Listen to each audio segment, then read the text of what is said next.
Guys, whatever's in there, it's big and it's moving fast. Drive. Go, go, go! What part of this wasn't a sequel, though? I remember you saying, this isn't a sequel. In the last one, all they were trying to do was collect data on the tornado. In this one, they have already collected data, and now they're figuring out a way to disperse the tornado. Sequel. So, But different people. So? Are we starting? Yeah. We've already started? It looks like it. Okay, that's a wonderful intro. Mark apparently thought so. Well, guys, listen, just last week you were saying, oh, this isn't the sequel. Well, to me, a sequel is a direct correlation from the previous movie continuing into the next one, into the next one, into the next one. It's not all new characters doing something along the same lines. I would say it's inspired by. Like a shark movie is not a sequel to Jaws. Just because they're all sharks and they're going to the same island. No. It doesn't mean it's a sequel. But Jaws 2, with a different cast, is still a sequel to Jaws. But it wasn't a different cast. It was the same cast. In this one? In Jaws 2. Okay, but I'm saying if it were... But it wasn't. So your whole argument is wrong. Okay. Twisters. Twisters is a sequel to Twister. Yeah. At least inspired by. Definitely inspired by. Well, they had Dorothy and everything. They had the same... It's the same... Daisy Edgar-Jones. Daisy Edgar-Jones. Glenn Powell. Let's get the names out of the way before we forget them. Right. Yeah. Okay, executive producer Steven Spielberg. Yes. And? Well, it's a summer movie. To me, this is a summer movie. What does that mean? It means it doesn't have to have a great thought process. It's all about action. And just coming out. It's like a Marvel movie. You're not going in there saying, oh, I wonder what the scientific logic behind... No. It's a summer blockbuster film. So you're saying it's a popcorn flick? It is. It's definitely a popcorn flick made for the summer. It's July. It's the perfect time for this kind of movie. Okay. Let's give us sort of a premise rundown. Well, the star, she has a tragic start where they're trying to get a grant and disperse tornadoes, and something goes terribly wrong.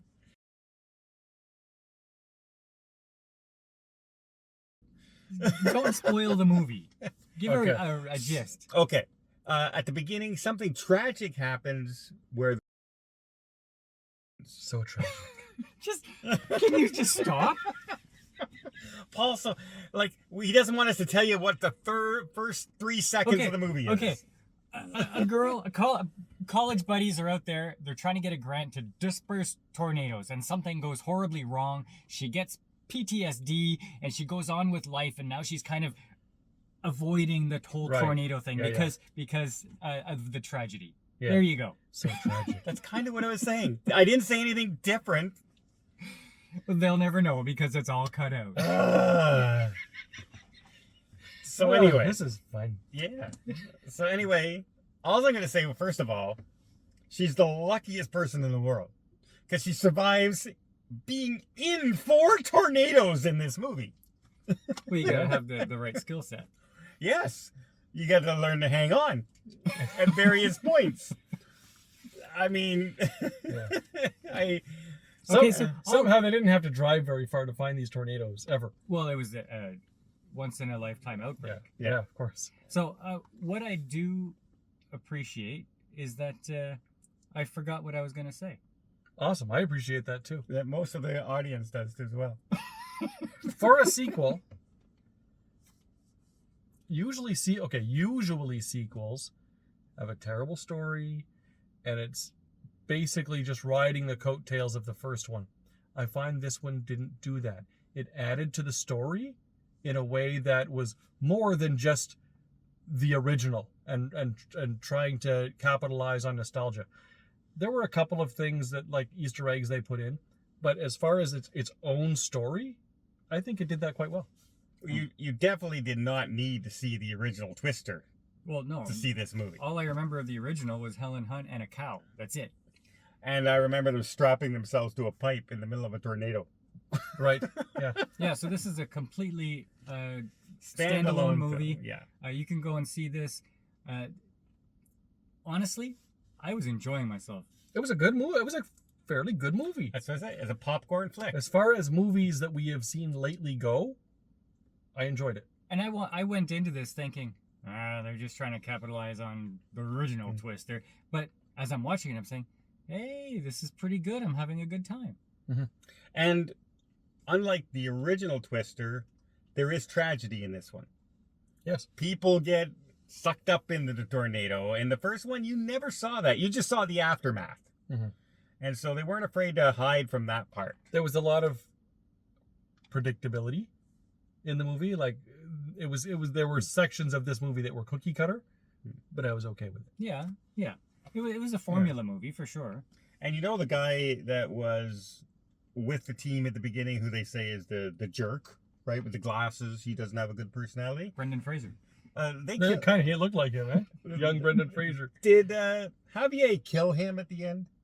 Well, I he think did so. leave him in the path of the tornado. Because there's a class 5 tornado tearing down the road after them. He slams on the brakes, lets the guy get out, and then drives away. So I think he killed him. Yeah. Spoiler. Yeah. No mention of him after that. So I'm just sitting there going, huh.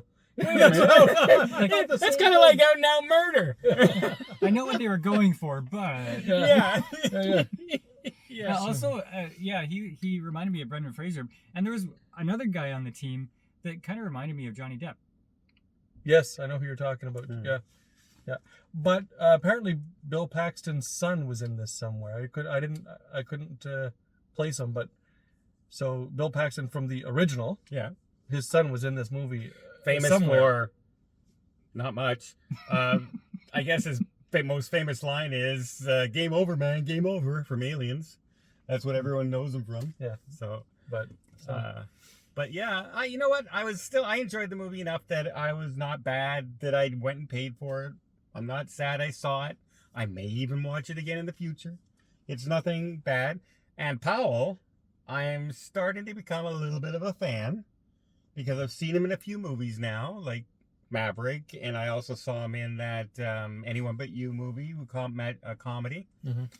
I didn't mind him in these movies, so I'm starting to like him as an up and coming actor. He's got charisma. He's got screen charisma. He's got that snarky charisma. He doesn't have the chops of Ryan Reynolds comedic wise. No, but he's a leading man sort of. Yeah, he's still a presence. Snarky cowboy kind of full of himself kind of. Lots of country music in this one. If you like country music, well, it is Oklahoma. It's Oklahoma. So yeah. Oh, by the way, don't move to Oklahoma. Yeah. there's storms there. Apparently. And then, you know what? I remember that review after the original Twisters when we were talking, like the two guys on the radio on the TV.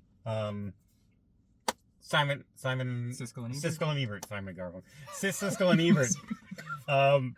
The first thing is why would anyone live in Oklahoma? There you go. That's exactly it.